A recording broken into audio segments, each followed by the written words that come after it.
yang kita sudah sampai kepada surat Hud di ayat yang ke 90 berapa? Hah? 95 mana 96 nih?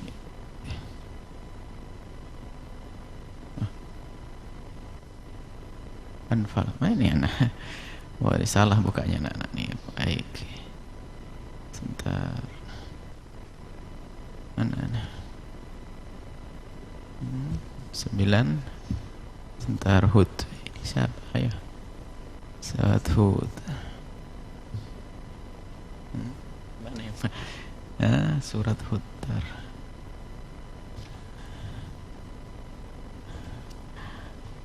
Baik, sebentar kelas. Bukanya dipasin ya.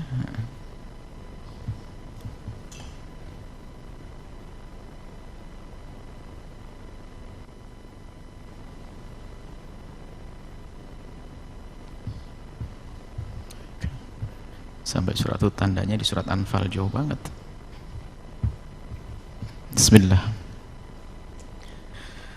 A'udzubillahi minasyaitonirrajim. Bismillahirrahmanirrahim. Walaqad arsalna Musa biayatina wa sultanin mubin. Setelah selesai kisah Nabi Syuaib, bersambung dengan kisah Nabi Musa, menantu Nabi Syuaib. Jadi Nabi Musa itu perjalanannya meninggalkan kampungnya mertua, disitulah beliau diangkat jadi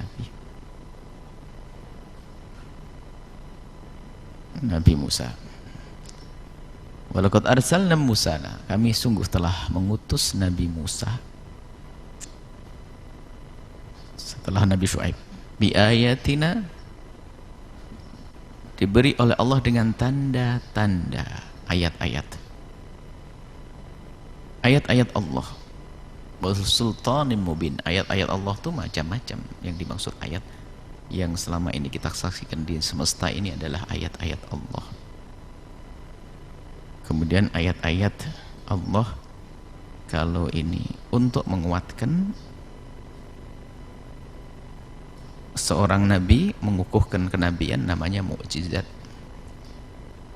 Ada ayat-ayat Allah yang berbicara tentang hukum-hukum, ayat-ayat hukum. Jadi kalau ayat Allah itu bisa saja mukjizat secara umum adalah ayatullah. Yang bertebaran di semesta dari yang kita saksikan juga ayat Allah. Kemudian hukum-hukum yang selama ini kita baca di dalam Al-Quran juga ayat-ayat Allah. Dan Nabi Musa pun juga diberi oleh Allah yang demikian itu. Ada mukjizat yang diberikan oleh Allah kepada Nabi Musa, macam-macam mukjizat, tongkatnya dan yang lainnya. Sultanin mubin. Sultan ini adalah dimaknai juga hujjah. Sultan ini adalah sesuatu yang akan dijadikan dasar sebagai kekuatan untuk melawan lawan. Jika itu berkenaan dengan masalah-masalah ilmu, namanya hujjah. Hujjah. Jika berkenaan dengan kejadian-kejadian seperti melawan tukang sihir, namanya mukjizat. Cuman takbirnya takbir sultan karena lawannya adalah raja Fir'aun. Sultan adalah mukjizat juga artinya, mubin yang sangat jelas. Ila Fir'auna, diutus kepada Bani Israel dan kepada Fir'aun, wa malaihi, dan pembesar-pembesar Fir'aun. Fattaba'u, mereka ini pengikut-pengikut pembesar Fir'aun itu mengikuti amro Fir'aun. Jadi Nabi Musa itu diutus oleh Allah untuk mendatangi, untuk membawa pesan agar disampaikan kepada Fir'aun yang dia punya pengikut-pengikut, dan pengikut ini dimulai dari pembesar-pembesarnya, pembesar-pembesar yang patuh sekali dengan Fir'aun. Wa ma amru fir'aun bi rasyidin, sementara urusan Fir'aun bukan benar. Maka nanti yang dibawa oleh Nabi Musa adalah malaih. Fir'aunnya enggak kena. Fir'aunnya urusannya bukan dengan Nabi Musa lagi. Fir'aunnya urusan dengan Allah, ditenggelamkan di laut. Akan tapi malaih, pembesar-pembesarnya nanti, termasuk pembesar sihir, pembesar ini dengan Nabi Musa alaihissalam. Urusan Fir'aun bukan urusan kebenaran. Yaqdumu qaumahu yaumal qiyamati fa'auratahumun naro. Ini kisah Nabi Musa disebutkan dalam banyak tempat di dalam Al-Quran. Di antaranya di surat Hud ini. Nanti di surat-surat yang lainnya disebutkan, termasuk kisah Nabi yang paling banyak disebutkan di dalam Al-Quran adalah Nabi Musa alaihissalam. Kisah Khidir, kisah. Nah, Fir'aun dengan pembangkangannya, karena dia bukan sebagai manusia biasa, rakyat jelata. Dia adalah seorang pemimpin kaum, raja, dan termasuk raja besar. Bisa saja kalau hidup di zaman ini negerinya negeri adidaya, negeri yang betul-betul paling perkasa, tidak ada yang bisa mengalahkannya, sampai merasa layak untuk mengaku Tuhan. Sekarang ada presiden paling kejam, paling kuat di zaman ini pun tidak berani ngaku Tuhan, diketawakan nanti. Ini Fir'aun ngaku Tuhan, dan yang mempercayai juga pembesar-pembesar sana. Peninggalannya masih bisa kita saksikan sampai hari ini, ada di Mesir sana. Nah, ini Fir'aun adalah pemimpinnya, maka dia akan selalu di depan. Di dunia dia di depan dia. Ternyata di akhirat juga paling depan dia. Paling depan, digiring menuju neraka. Oh ya, ketemu dia memimpin kaumnya yaumal kiamat, di hari kiamat, paling depan dia. Fa'oradahumun naro, Allah akan giring mereka ke neraka. Fir'aun yang paling depan.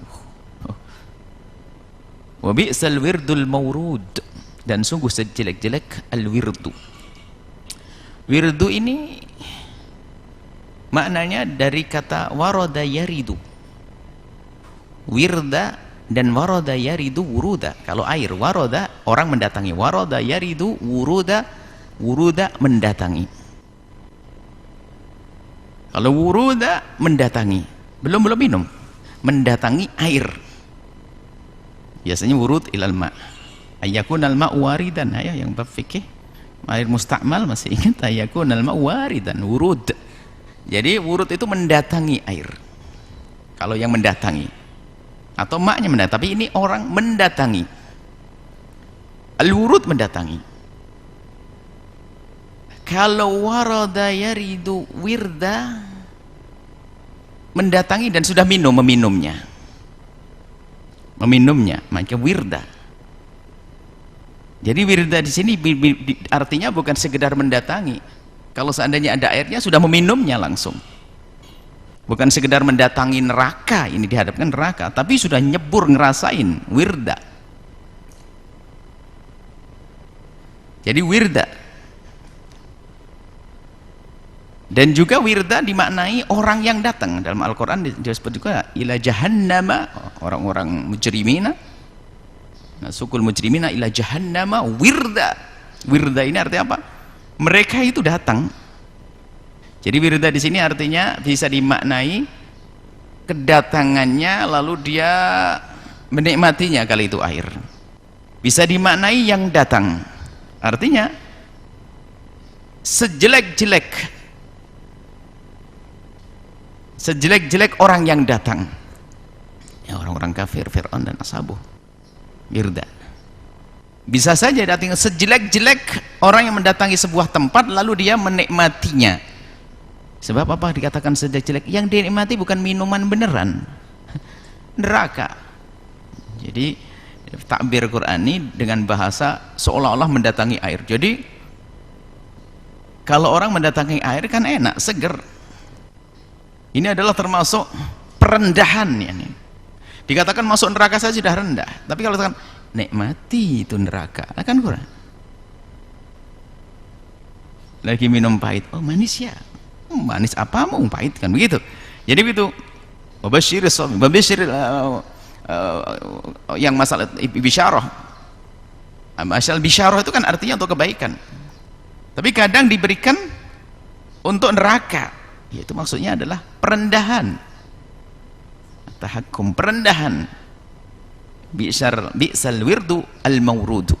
Al-mawrud neraka yang didatangi tadi. Al-wirdu orang yang didatangi dan yang mendatangi sama-sama nggak benar, sama-sama jelek. Orang kafir mendatangi neraka. Itulah hasil daripada karya Fir'aun dan bagundalnya di dalam melawan kebenaran, dan itu akan berjalan terjadi kepada siapapun dari pemimpin-pemimpin kebatilan. Kalau datang ke neraka ya begitu, berbondong-bondong seperti orang yang lagi haus kemudian ingin datang ke air. Cuman kalau datang ke air kan dengan kemauan dan rasa senang, tapi ini adalah sudah nggak senang tapi harus datang, dan imamnya paling depan, merasakan neraka nanti. Udbi'uha fi hadhihi la'natan. Sudah begitu, udbi'u, mereka ini khususnya Fir'aun itu akan udbi'u, mereka akan diikutkan di samping itu, maksudnya di samping itu masih ada lagi yang ia dapat adalah laknat, kutukan dari masa ke masa sampai hari ini. Fir'aun. Kalau orang marah pun, biarpun orang nggak beriman, bilang dasar kau Fir'aun, begitu. Nah, Fir'aun. Jadi nggak ada nyanjung orang Fir'aun, coba bilang. Biarpun yang tidak beriman kepada Al-Quran dan tidak beriman kepada Islam, coba orang mana bilang dasar kau Fir'aun, marah dia. Ayo, mau Fir'aun. Lah ini adalah laknat, kutukan adalah Fir'aun. Di dunia sudah menjadi simbol kejelekan Fir'aun. Wa yaumil qiyamati, di hari kiamat lebih-lebih lagi. Bi'sar rifdul marfud, sama. Rifdu adalah pertolongan. Pertolongannya nggak benar, yang ditolong nggak benar. Maksudnya gini, di saat berada di neraka itu mereka minta pertolongan, mau minta ditolong ya dikasih. Pertolongannya adalah yaitu seperti waktu dalam kisah disebutkan dalam Al-Quran, minta minum, dikasih minum di neraka. Tapi minumannya bukan es degan, bukan sirup, bukan es teh, bukan, tapi dikasih air yang panas. Ya begitu, sejelek-jelek yang diberikan, yang menerima pun juga sejelek-jelek orangnya, itu orang kafir tidak beriman. Ini menunjukkan gambaran tentang begitu pedihnya neraka nanti. Dzalika, ini adalah yang sudah disebutkan dari kisah Nabi Syuaib, Nabi Saleh, Nabi Lut dan yang lainnya itu. Dzalika min amba'il qura, itu adalah tentang berita-berita tentang kampung. Yang dimaksud bukan kampungnya, penghuni kampungnya. Naqussuhu 'alaika qissah. Naqussu itu artinya, naqussu itu artinya seperti naqussu qas, memotong ditempelin. Jadi kalau kisah itu persis. Kalau kisah dalam bahasa itu seharusnya persis. Menukil berita ya seperti itu. Jadi takbir Qur'ani naqussu memang benar ya begitu cerita yang diberitakan. Berbeda dengan kisah-kisah riwayat, bukan kisah dalam bahasa, kisah riwayat bermacam-macam. Atau sekedar cerita. Tapi kalau naqussu maknanya adalah yang terjadi ya seperti ini.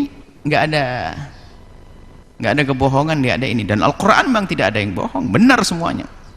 Baik, naqussu 'alaika, Allah mengkisahkan, menyebutkan berita-berita ini 'alaika, kepadamu wahai Muhammad, kepada baginda Nabi Muhammad SAW.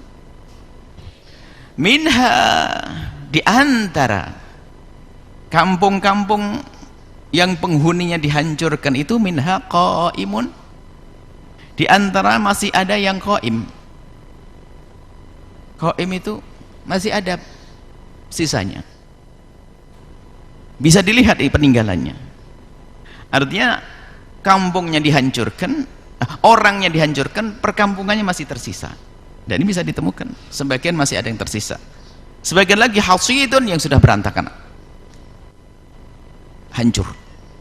Jadi ada, setelah kaumnya dihancurkan, ada sebagian yang sengaja Allah ditinggalkan, biar jadi ibrah buat yang lain. Sebagian dihapuskan agar bisa diberi yang lebih baik di atasnya, agar diisi lebih baik di atasnya. Begitulah kisah orang-orang terdahulu yang dengan pembangkangannya, perlawanannya kepada para nabi. Wa ma dhalamnahum, dan tidaklah kami berbuat zalim kepada mereka. Sudah ditawarkan kebaikan enggak mau, ya salahmu sendiri. Walakin akan tapi mereka adalah zalamu, berbuat zalim anfusahum, kepada diri mereka sendiri. Jadi memang begitulah hakikatnya, orang melakukan dosa itu zalim pada dirinya sendiri.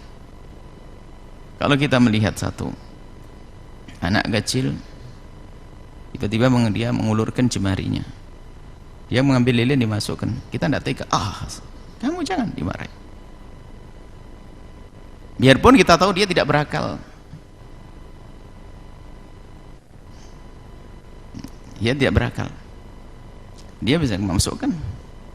Kemudian kita melihat orang-orang yang sangat kita cintai, ini anak yang bukan anak kita, kita terenyuh. Kenapa kita bikin contoh anak? Kalau orang kadang ada kebencian, kalau kita benci sama seorang, ya syukurin, dah suka-suka, kan begitu. Kalau anak kecil yang nggak punya masalah dengan kita, tiba-tiba kita tidak punya masalah, tidak ada kebencian, normal. Dia memasukkan tangannya ke api, kita akan jerit, jangan, jangan, sakit. Karena dia dianggap melukai dirinya sendiri, berbuat zalim kepada dirinya sendiri. Baik. Bagaimana dengan orang yang kita cintai? Jadi kalau kita melihat orang yang kita cintai membakar tangannya, tentu kita akan juga gelisah, bahkan mungkin marah dengan dia. Jangan begitu. Berarti ada cinta kita. Kalau dengan anak kecil atau paling tidak dia ada kebencian, berbeda dengan kebencian, syukurin begitu. Kita tidak bicara, tidak masuk wilayah itu. Nah, di sini kalau kita melihat orang membakar tangan sendiri, kita akan sedih, kalau itu orang yang sangat kita cintai, akan kita larang. Ini adalah karena terlihat oleh mata kita. Semestinya yang dilihat oleh hati kita dengan keyakinan kita itu lebih tajam lagi, bukan sekedar seperti dipandang mata. Apa yang dilihat oleh hati kita? Kemaksiatan. Mestinya di saat melihat anaknya, saudara yang melakukan kemaksiatan, lebih daripada sedihnya di saat mereka membakar tangannya. Karena kita kan orang yang mengaku punya iman, kecuali memang kita nggak punya iman. Sehingga seorang ibu katanya beriman dan beriman, tapi melihat anak, saudara, kerabat melakukan kemaksiatan, dibiarkan saja, nggak ada greget untuk membuat perubahan di dalamnya. Sementara kalau anaknya tangannya mau kebakar saja, langsung masya Allah, dia berani menegur, marah bahkan, kamu jangan begitu, tuh bahaya ini. Tapi di saat anaknya tidak sholat, nggak bisa membentak sedikit pun, mengangkat suara sedikit untuk meluruskannya, nggak bisa. Mana imannya? Karena sesungguhnya kalau ada anak membakar tangannya, dia zalim kepada dirinya sendiri, urusan jasad di dunia. Kemudian di saat dia tidak sholat, sebenarnya dia zalim untuk dirinya sendiri, nanti di akhirat akan ditemukan hukumannya. Nah ini, jadi orang bermaksiat itu sebetulnya dia telah berbuat zalim kepada dirinya sendiri.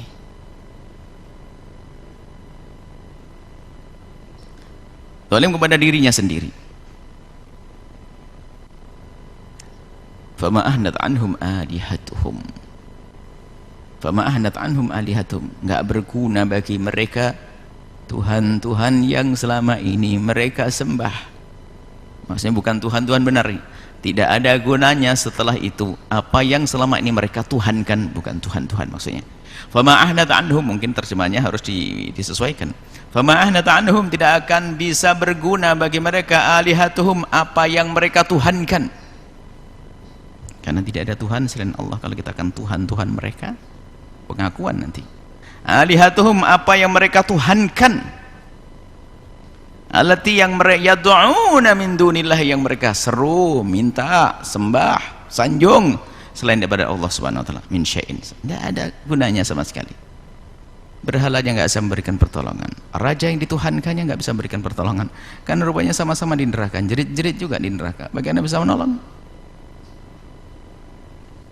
lamma jaa amru rabbika, tatkala datang apa yang Allah putuskan untuk mereka dari bencana di dunia dan juga hukuman di akhirat, mereka nggak bisa nolong itu yang dituhankan itu. Amru rabbik ini adalah hukuman di dunia seperti yang terjadi kepada Fir'aun dan kaumnya di saat menyeberang laut, nggak bisa, tenggelam di laut. Dan juga nanti urusan di akhirat, kalau sudah datang amru rabbik, apa yang Allah berlakukan kepada mereka dari siksa baik di dunia atau di akhirat, maka nggak bisa, yang selama ini dianggap Tuhan pun nggak bisa memberikan pertolongan. Wa ma zaduhum ghaira tatbib, tidak menambah kepada mereka kecuali rasa sesal, sedih, rasa kehancuran. Jadi nggak berguna, bahkan justru gara-gara ada yang dituhankan lalu dia ngikuti, gara-gara itulah dia kan maksiat bertingkat-tingkat. Kalau maksiat saja ya dihukum di neraka tingkat, tapi kalau sudah maksiatnya menuhankan Tuhan, ini gara-gara ada yang dituhankan selain Allah itu, maka tidak akan menambahkan kepada mereka kebaikan, tapi justru menambahkan kepada mereka siksa. Orang bermaksiat tapi Tuhannya tetap Allah, dia dihukum, hukumannya ada batas ringan, maksudnya tidak seberat di saat menyekutukan Allah. Tuhan. Jadi yang dituhankan selain Allah itu, yang dianggap Tuhan oleh mereka selain Allah itu tidak memberikan pertolongan, justru mereka ini yang dituhankan itu membebankan kepada mereka, menjadi sebab hukumannya semakin pedih. Wa kadzalika akhdhu rabbika, begitulah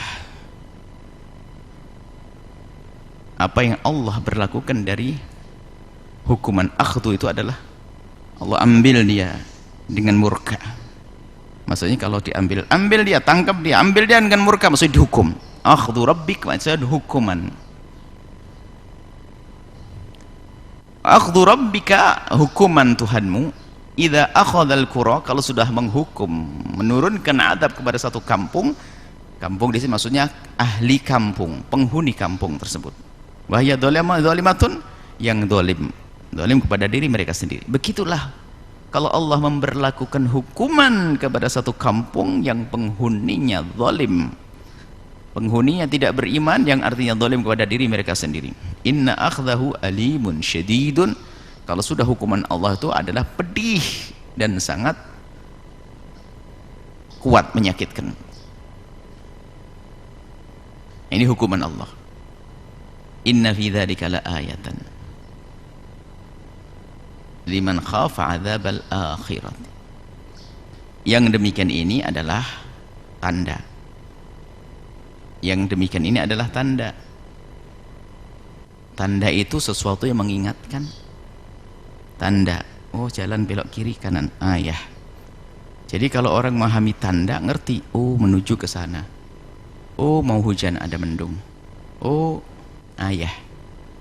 Ini semuanya lah ayah, akan menjadi tanda yang bermanfaat liman khafa adzabal akhirah, bagi yang memang punya iman kepada Allah dan dia takut hukuman di akhirat nanti. Maka cukup mendengar berita dari nabi-nabi terdahulu, kemudian pembangkang-pembangkang dari kaumnya yang melawan nabinya mendapatkan hukuman seperti itu. Kalau orang berpikir sudah cukup.